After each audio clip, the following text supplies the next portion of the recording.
96.7 Destiny Radio. Saya lang!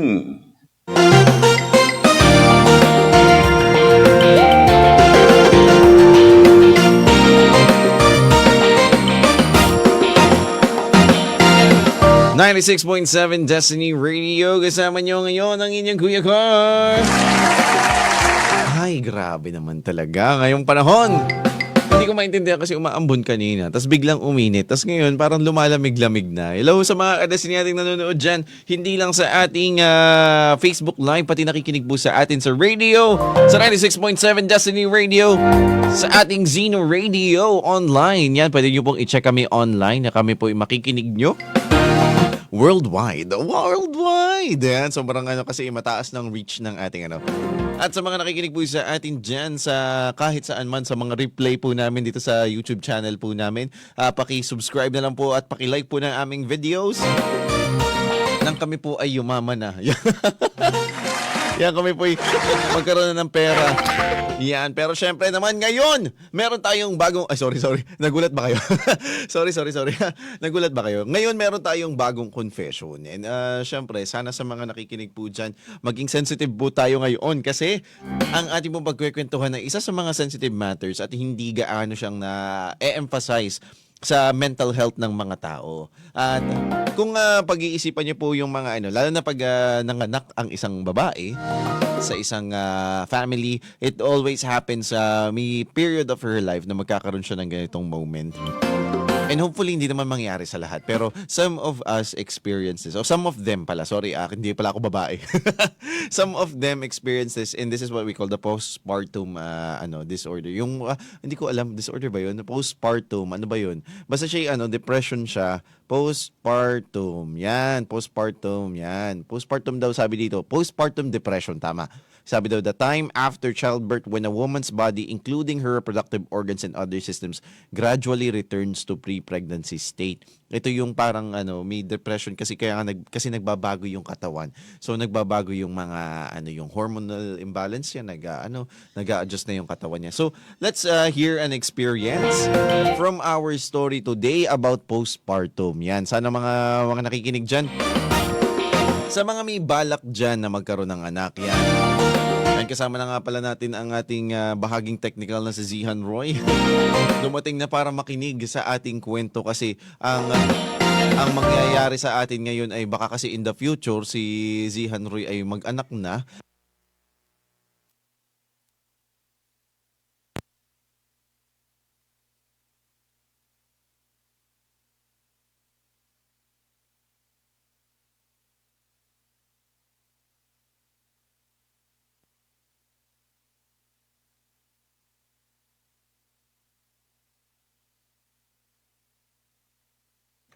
Yan. Sorry po na wala kami. Ang nangyari po ay nagkaroon ng fluctuation. Pero yung sa mga nakikinig sa amin sa radio, naandito pa rin po sa online. Kita niyo po yung nangyari na wala po yung audio namin.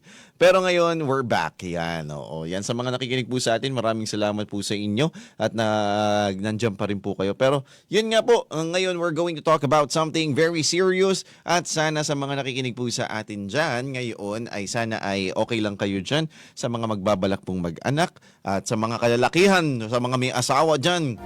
Dapat ay ready kayo to tawag dito, ready kayong kaharapin to kasi automatic kakaharapin natin to pag gusto nating mag-asawa at magkaanak. So right now, lalagay ko lang yung background namin kasi right now magandang ibigay yung yung tawag dito, yung siguro yung experience ng isang tao. Yan, makikita natin si Bob Ross sa background. Yan, si Bob Ross para mag-relax yung mga may postpartum. Charot lang po. Baka magalit sa akin yung mga may postpartum. Joke lang po, hindi po. Yan po talaga pag-usapan na po natin. So, kung kayo man po nakikinig sa ating YouTube channel, sa ating Facebook page, ay paki-share na po ng ating Facebook Live para po makita na po ng sambayan ng Pilipino. Sambayan ng Pilipino naman pati ang ating tawag dito, ang ating story for today. At ang ating title of the Confessions with Kuya Carl today is Pagod na ako.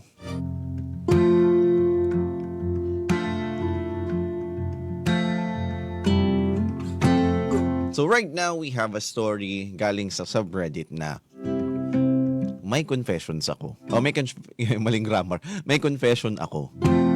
Sabi niya dito, may confession ako, pagod na ako. Tapos ang ginamit niyang tag ay guilty as charged. So tingnan natin ang storya. Siyempre hindi natin papakita yung user. Yung makikita. Yan. So sabi dito, kung gusto niyo man pong basahin yung kwento, ay pwede po yung panoorin sa Facebook Live. Mababasa niyo rin po with me. At sa mga nakikinig po dyan, sit back, relax, and enjoy the show. Yeah. Sabi po dito, wala sa plano kong magkaanak. Ay, sorry, nakinig niyo. I had a big dream ahead of me. Pero heto at mahigit 1-year-old na ang anak ko. She's a miracle baby, sabi ng doktor. Sabi ng doktor ko, kaya thankful ako sa madaming bagay. At ipinagmamalaki ng pamilya ko ang anak ko kahit hindi pa ako tapos mag-aral nang nabuntis. Hindi imposibleng mabuntis. Ang posible ay mabuntis sa sitwasyon mo. Sabi ng doktor ko. Masaya naman ako.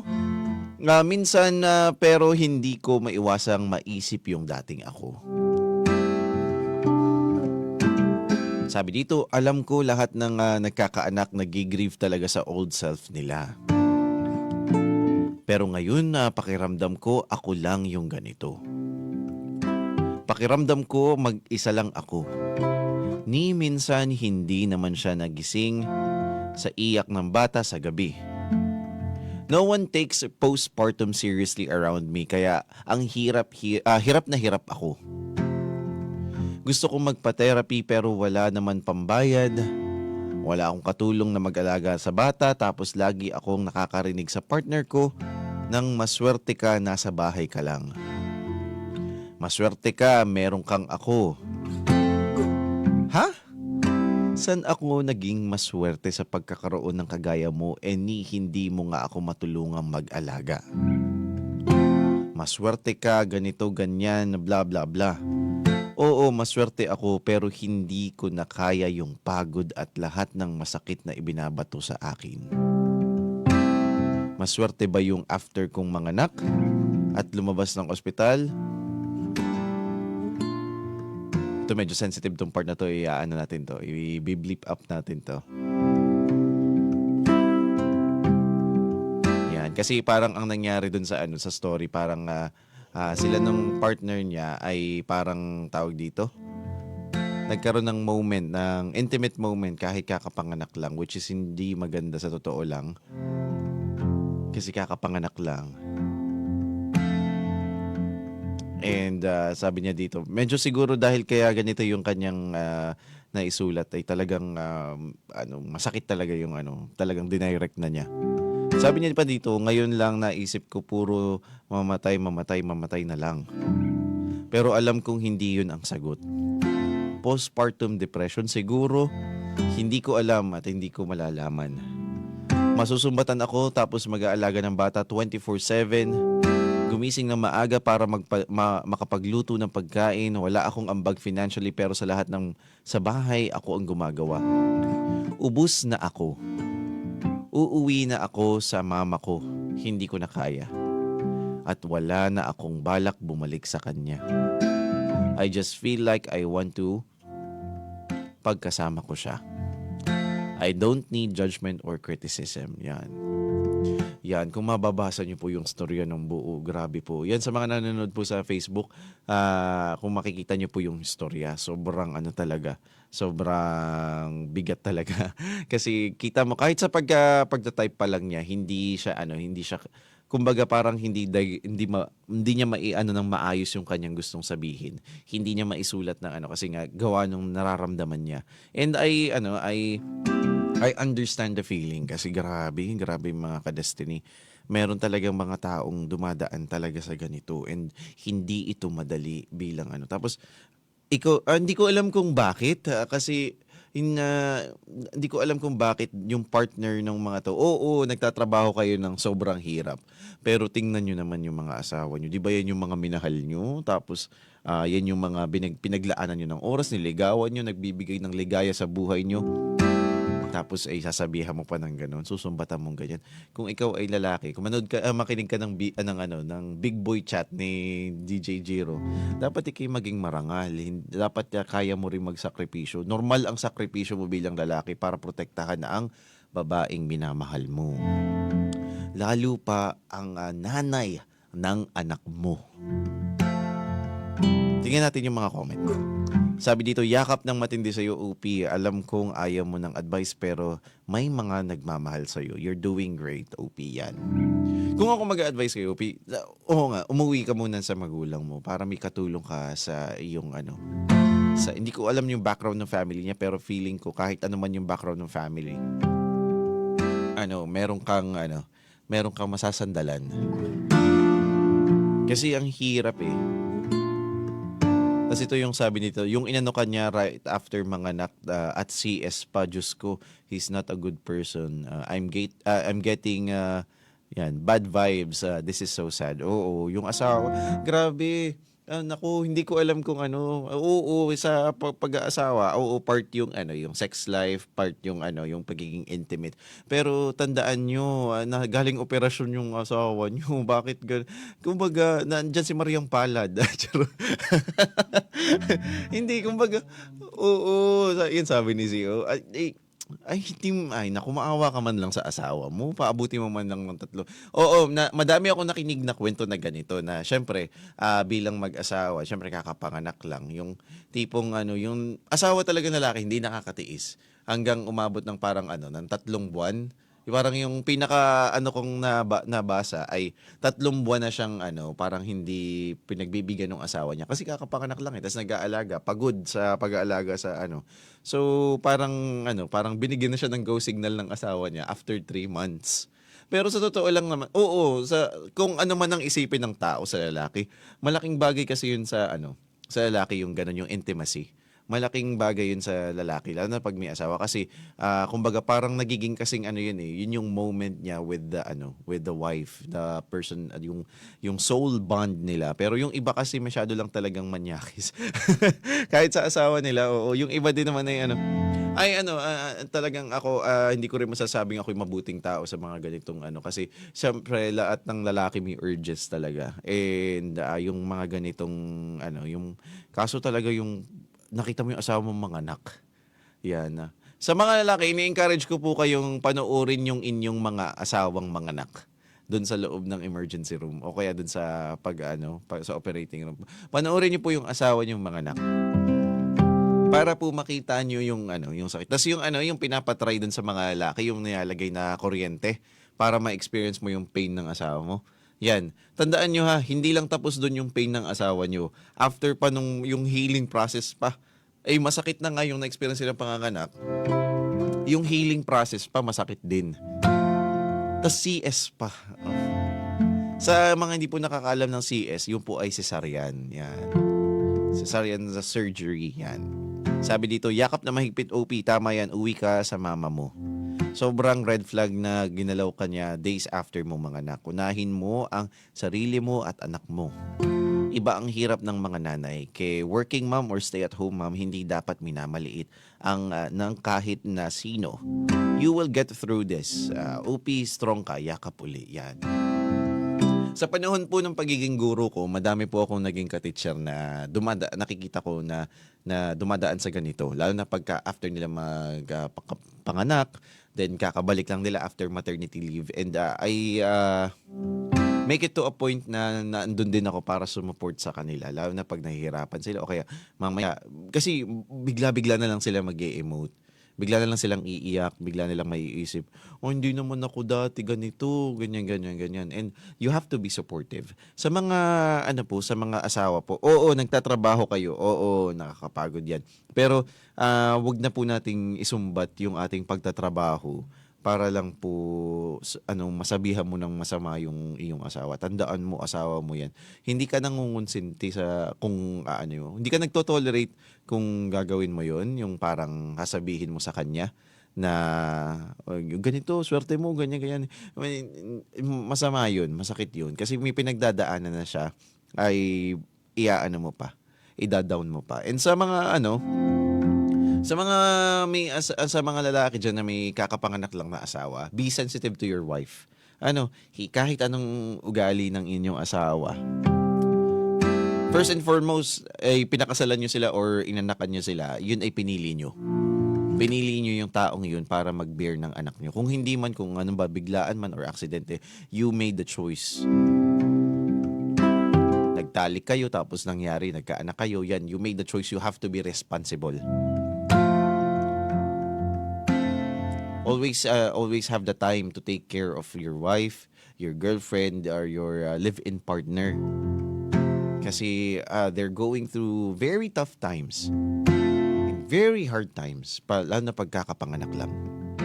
Kaya naman sa mga kadestiny po natin dyan, sana bigyan nyo po ng bigyan nyo ng lakas yung partner nyo. Always, mahirap yun eh. Ayan, may nag-comment sa atin, Sabi ni Jean, sabi niya dito, kailangan niya, lakasan niya yung loob niya. Mas mabuti, mahalin mo muna sarili mo, ma'am. Right naman po, ano tawag dito? Ayan, nawala, teka lang. Ay, teka lang, ayan, napasobra. Right naman po, Right naman po yung umuwi ka na muna sa parents mo dahil mas kailangan mo ng peace of mind kesa sa partner mong sarili. Sariling kapakanan lang ang iniisip. Yan, mahigpit, ayan, yakap sa'yo na mahigpit. You'll soon be okay. Yes, oo ma'am. Dun sa sa user po nating type po nung message na yun. Yung nag-type nung post na yun, always remember po ma'am, it will get easier. Yan, oo. Magkakaroon ng time na yung bigat na nararamdaman mo, yung depression mo, you can conquer it and you can fight it and you can live with it. Sa totoo lang. And by the time that comes, na pag dumating na yung time na yun, you will have your self-esteem once more. Kaya bumalik ka sa parents mo muna, have your support system ready, and make sure na talagang nararamdaman nyo yung pagmamahal or pahinga, kahit pahinga. Sa mga may asawa po dyan, hopefully maging pahinga kayo. Maging pahinga kayo ng mga asawa ninyo.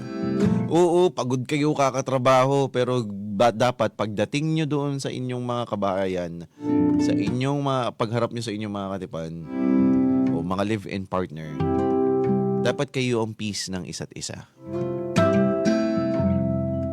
Pwede naman kayong mapagod together eh. Pwede kayong magpahinga din together. Mahirap to eh. And hopefully si ma'am na nagtawag dito o nag-type nung post niyang yun, sana makalapit siya sa isang professional para ma-diagnose talaga yung and makatulong kung ano man ng pwedeng gamot or pwedeng therapy para siya ay Oo, sa mga tao po, yung mga ganitong sakit po, tunay po yun. Last month po ay June, kasabay po ng Pride Month ay ang Men's Mental Health Month din po. And actually, hindi naman kailangan men's lang lahat.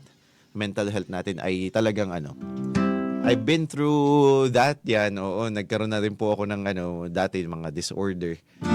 Nag-meds na po ako din sa mga ganyan. And actually, the medicines and the friends, the support system helped me through going through this yan.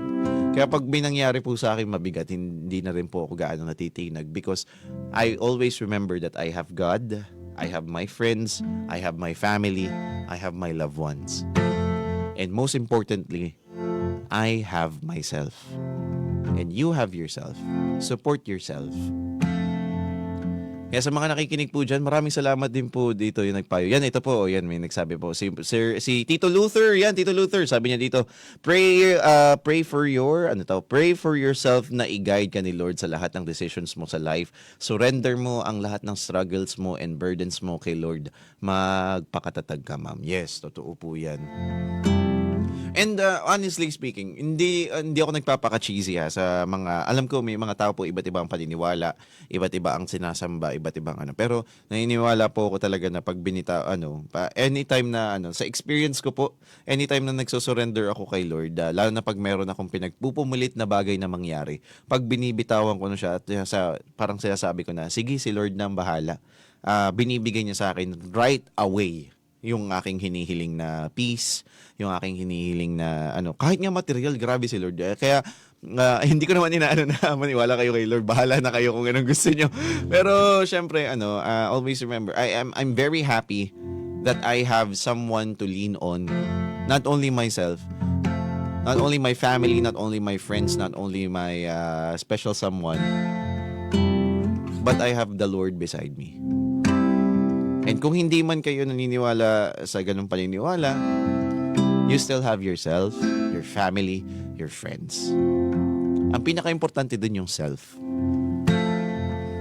Kaya sa mga nakikinig po sa atin dyan, sana po nagustuhan niyo po yung ating kwento for today, and always be supportive of your wives, of your live-in partners, of your girlfriends. Lalo na pag nabuntis po at nanganak. Hindi po yan madaling hindi po yan madaling lagpasan, hindi po yan madaling maanuhan po. Yan po ay kailangan niyo pong tulungan ng isa't isa. At sa mga nakikinig po sa atin diyan, sana po ay kayo po ay tuloy-tuloy lang po ang pagsuporta sa bawat isa sa inyong mga pamilya at sa inyong mga asawa. At sa mga nakikinig po sa atin dyan, sana po ay itong kantang i-play po natin.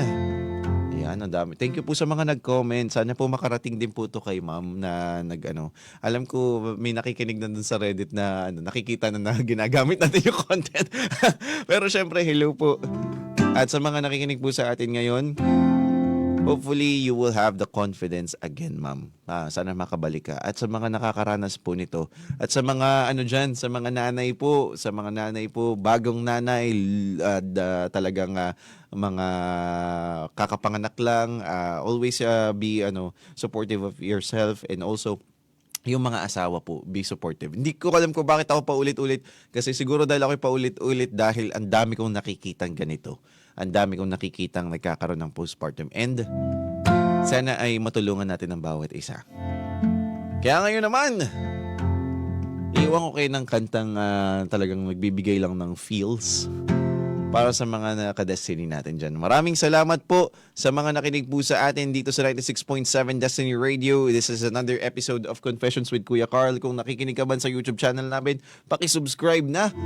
At kung kayo naman po ay talagang na-enjoy nyo po yung show, ay pakishare na lang po, like, share, and subscribe po or follow kung ano man po, kung saan man kayo nanonood. This is your Kuya Carl, and hopefully ay magustuhan nyo po ang mga episode namin, mga program namin dito sa aming station, and hopefully yung ating story for today can reach the hearts of the husbands and the supporters of the family, to a loved one, especially to the mothers. Kaya iwan ko muna kayo with a song by Duster, and this is Inside Out. Goodbye!